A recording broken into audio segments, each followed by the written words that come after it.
სულ მქონდა ხოლმე რატომღაც არ გამიბრაზდეთ ახლა, ოღონდ ჩემ შვილებთან ერთად სოფელში მომეპარა სიმინდი. გებრიელი სიმინდი.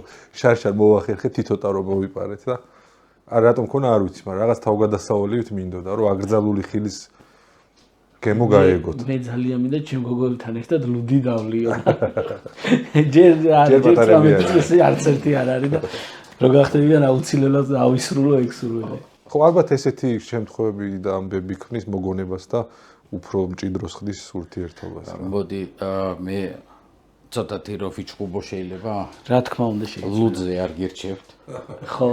და მოპარვის ცნებასაც არ გირჩევთ. ვიცოდი რომ არ შეიძლებოდა, მაგრამ სურვილი გაქვთ. ერთი კათხა მხოლოდ. ხო, დიდი ხო 5 ლიტრიანი. არა, მაგხელა არა. აი გეტყვით რა ბოდიშლადო, რატო მინდოდა ასეთი რაღაც გაკეთება. წეღანად გზაში რომ მოდიოდით, მაგას საუბრობდით, როგორ გავიზარდე მე. ეზოდან რო ამოდის, როგორიც ჩავიდა, ისევ ისეთი, აი ზედმეტად რაღაც კოპწია ადამიანად გამზარდეს, რაც დღევანდელი გადასახედიდან ბევრ დაბრკოლებას მიქმნის.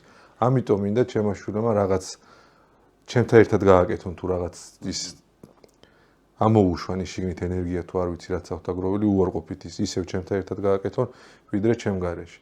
არ მინდა რომ რაღაცნაირი ისეთი ტიპები გაიზარდონ, რომ ეზოში როგორების ჩავლენ, სუფთები ის მინდა რომ დასრულები და ტალახიანები ამოვიდნენ. მირჩევნი ასეთები იყვნენ სიმართლე რო გითხრათ. შეიძლება აქაც შეცდომას უშვებ, მაგრამ უშვებ შეცდომას მოდი მაშინ ვიპასუხო. არა, ნამდვილად არ უშვებ შეცდომას, იმიტომ რომ ყველა ადგილს აქვს თავისი დატვირთვა, ხო?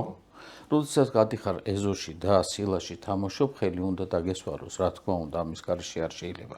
ეხლა სადღაც თუ მიდიხარ, სადაც არ უნდა იყო დასრული, იქ, მაგრამ ეზოდან ამოსული ალბათ ატალახიანებული უნდა იყო.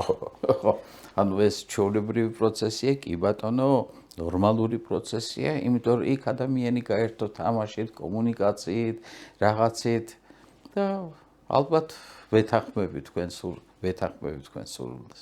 სულდრად სწორია, ხო? იმიტომ რომ დასვრაც, ხო, ნიშნავს იმ თამაში ჩართულობას. ჩართულობას, ხო, მახსოვს ეს სკოლაში როდესაც დავდიოდით, მაშინ ვიყენებდით ცარცს. ცარცი იყო და გვერდზე იყო ბალიში, რომელთაც წმინდავდით დაფავს. ის ბალიში ხშირად ვარდებოდა, ამიტომ ჩაცმულობა სკოლის ტანისამოსი მუდმივად იყო თეთრი რაღაცეები დასრული. ამის გარდა კიდე იმათაც ცელკოვდით, რომ ვესროდით ერთმანეთს ბალიშს და ჩართულობა ძალიან მნიშვნელოვანია. ეს ჩართულობაც უნდა ასწავლოს მშობელმა, მამამ, ან დედამ,